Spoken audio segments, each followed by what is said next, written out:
कस्तो ज्ञानी ज्ञानी बच्चा नम्बर हेर न हाँसिराखेको छ सबै मेरो राजन त झन् पुरै सम्झिले हाल सबै बारी गाउँ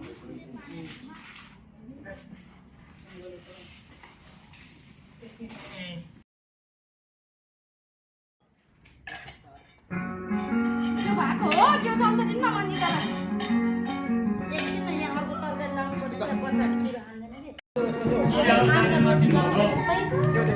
त्यो बच्चाहरु भातको देउ देउ 3 जना बसेको 4 5 जनालाई देउ